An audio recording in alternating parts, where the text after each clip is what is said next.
Grand Canyon, one of the Earth's 9 wonders, wonders of the world, literally. Think of that. You know, it's amazing. Enduring symbol of America to the entire world. 9 wonders. The real wonder is that he actually knew where he was.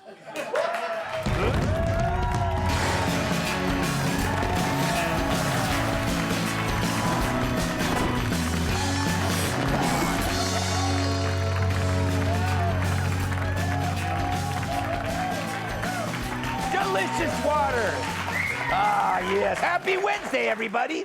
So President Biden's interview with the Weather Channel aired today, I know. And the forecast was partly senile, with a chance of precipitation in his pants.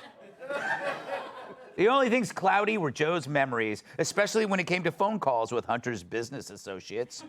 The one thing he didn't forget, how to touch someone without their permission.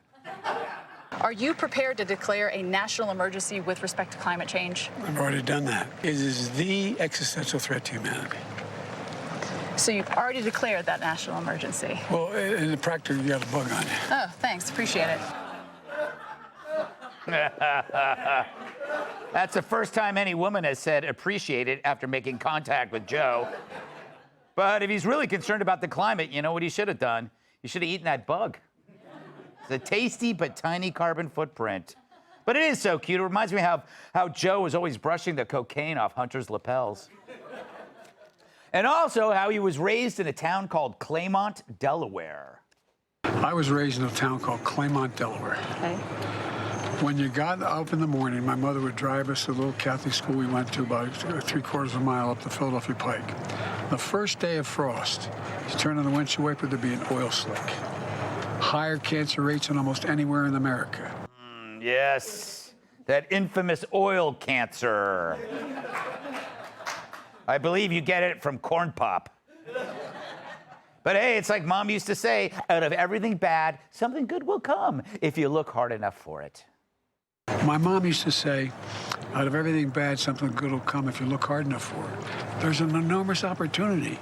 We're growing the economy. We're, in fact, but it's not enough for us to do. We have to change the whole world's attitude. And right now, Russia and China are very, very difficult partners. Oh, they sure are. I mean, they actually want to know what Hunter does to get all that money. Apparently, they don't understand what a shakedown is. And I don't mean when Joe can't shut off the pee after a trip to the men's room. We've all been there. Nope. But talk about timing. He's doing the Weather Channel after all those conversations with Burisma over the weather. If I didn't know any better, I'd think the Biden family is trolling the Republicans, you know? Oh, those phone calls to me during meetings with Hunter's business associates, that's just about the weather. Now, if you excuse me, I'm going to the Weather Channel. But it makes sense. Hunter's always making it rain around the strippers. And there's always a strong wind coming out of Joe's ass. Which raises a question. Has anyone ever noticed that while Joe complains about fossil fuels and climate change, his son Hunter and brother Jim are cutting oil deals with any foreigner who shows up with a sack of cash? For the world itself, carbon's a threat, but for the Biden bank account, it's a necessity. And for the media, they see no discrepancy. But it seems as the facts spill out about the Biden crime family that Dems are squirming like my pet dolphins during our afternoon naps. Democrat Jamie Raskin, who led one impeachment against Trump, now claims to support investigating Hunter. But that would also be supporting prosecutor David Weiss, who offered Hunter the most lopsided deal since we stole Manhattan Island from the Indians. By the way, you think they'd take it back? What if we threw in San Francisco? It's worth a shot. Meanwhile, the DOJ and FBI are now the Democrats' rent-a-cops, mall security for the swamp. Take Special Agent Elvis Chan. Allegedly, he lied under oath about whether the FBI knew Hunter's laptop was genuine. Chan said last year that he had no internal knowledge of that investigation when questioned under oath. But then Congress just found emails from 2020 in which Chan wrote that he was up to speed on the case and that there was no current evidence to suggest any foreign connection. Of course, both Facebook and pre-Elon Twitter blocked sharing the Hunter laptop story at the time and calling it misinformation. And we know how many Americans say they wouldn't have voted for Joe in this close election had they known the laptop was real. Add it up, and that's interference that happens way before you get to the ballot box. There are so many other examples of this. It's no wonder Trump and many others assume foul play. It's like I said at the start, if you believe that the guy is Hitler, why wouldn't you cheat? They hid Hunter's laptop when they knew when it was real a year before the story broke. They suppressed free speech on social media. And there's Crossfire Hurricane, the years-long investigation of Trump's involvement with Russians. Turns out it was as real as Joe Mackey's Canadian girlfriend. Whoa, that's not fair. So is it any wonder that Donald Trump and even Ron DeSantis recently said that Trump could never get a fair trial in D.C., which of course could only mean one thing: racist. The Washington Post, once a newspaper but now the most popular blanket among hobos, tweeted this. Former President Donald Trump and Governor Ron DeSantis argued Trump would not get a fair trial in the swamp, adding to a history intertwined with race and partisan politics. In other words, the swampy media are so desperate to bury Trump, they can't let that case move out of D.C. Meanwhile, the Bidens roll merrily along, with Dems wondering whether they'll get away with it. There's the weather again. It's always whether or not they lied, whether or not they bribed, whether or not they moved cash from here to there. But for the rest of us, we don't need a weatherman to say that it all blows. Let's welcome tonight's guest. She's bright, articulate, and well-read. No wonder she left the Democratic Party. Fox News contributor Tulsi Gabbard. Like Ozempic, his routine also causes suicidal thoughts. Comedian Joe Mackey. Raccoons actually avoid eating her trash. Fox News contributor Kat Timm. And earthquakes have to go through Tyrus drills. My massive sidekick in the NWA World Heavyweight Champion, Tyrus.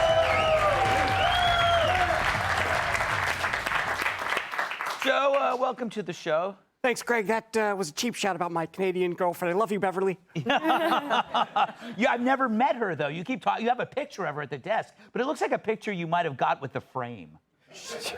She is a frame. No, that's not. You know what? Greg, fine. we're gonna have dinner actually this week. She's coming in town. We're gonna have dinner this week, Greg. You were going to say she's a frame model, weren't you? She's a hand model, Greg. Have some respect. So, Joe, what did you make of Biden's Weather Channel appearances? I think he should have gone on Oxygen, not the network. Not the network. But to me, it's just a nonsense idea that the government is going to change the weather. Greg, you can't even get them to work Columbus Day. Yes, that's true. You know, it's funny, though. You're right, though. I think now we've upgraded the age of the Earth like 20 billion years. And somehow Biden thinks he's going to save Earth in his 80-year span here. What egotism that is. It's a preposterous notion. The climate's been changing forever. You know, the Vikings went to Greenland when it was warmer, and then it got colder, and they all died because of the cold, or it was a coincidence. It was probably a coincidence. Tulsi, welcome back. I know things are going a little crazy in Hawaii. You got any updates on the fires? Yeah, these wildfires are running rampant, completely out of control across primarily the island of Maui, but also Hawaii Island. It's tragic to see how these entire communities, homes and schools, churches, small businesses are literally being burned to the ground. People jumping in the ocean to swim away from the fire just to escape the flames. That's the main street there you see right in Lahaina on Maui.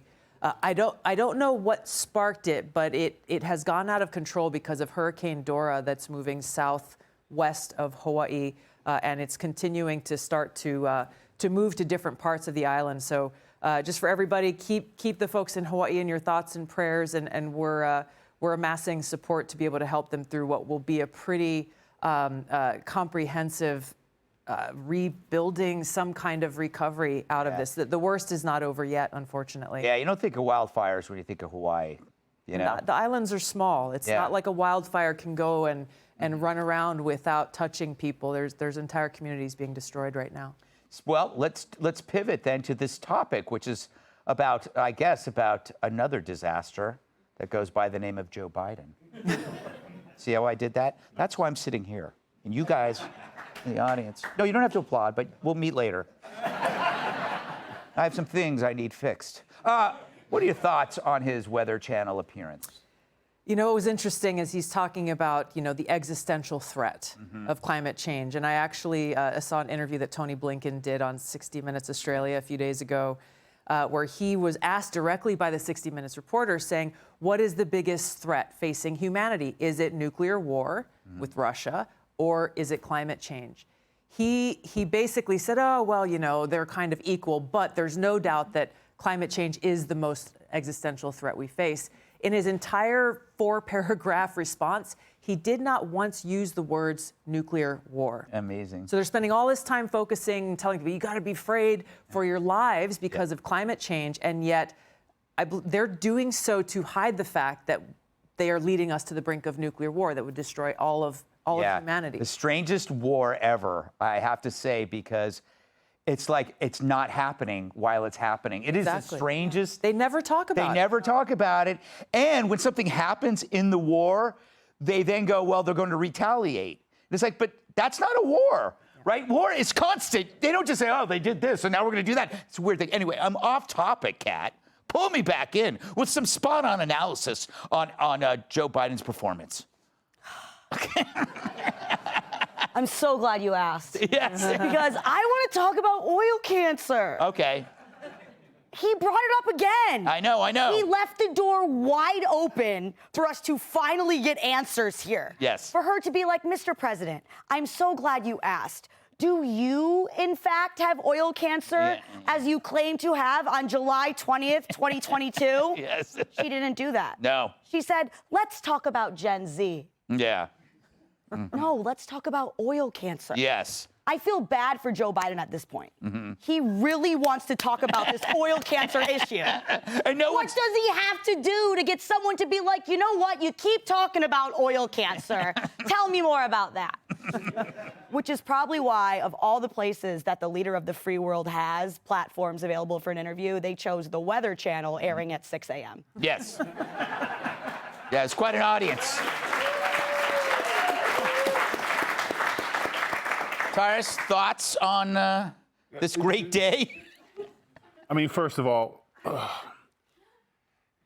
just imagine that. You get up in the morning, it's the first day of snow, and the windshield wipers are full of oil. Yes. Back and forth, and it causes more cancer than anything on the planet. And his mom had the temerity to find something good in that? What's the upside? Maybe I'll get it last. Yeah. Like the fact that that he comes up with that doesn't make sense. No. I'm pretty sure when there was oil on the windshield, no one in the back of the car, well, the good news is there's no feathers. Like these guys, and here's the deal. We picked up that he had notes, right? Yeah. He had a cheat sheet when he did his speeches. He's now so arrogantly holding the cheat sheet in his hand. If you're gonna flaunt it, use it, bro. Yeah. At some point, just go, that's a great question. All right, let me get my glasses on here. Existential threat. Here's the deal. If the President of the United States says threat, I'm gonna pay attention. You don't need the extra in the front of it. Yeah. Climate change is a threat. And here's the thing about people. Yeah, it's a threat. It's so hot here, so we're gonna move. Yes. Because that's what everyone else did. Yes. Arizona has been underwater twice. It's had a glacier over it. You know what the animals did? They didn't have cars and computers. They were like, let's go. Yeah. And they moved. Also, you know what would be bad for the climate? What? Nuclear war. Yeah, it's true. Exactly. That is Exactly. true. Hey, Sean Hannity here. Hey, click here to subscribe to Fox News YouTube page and catch our hottest interviews and most compelling analysis. You will not get it anywhere else.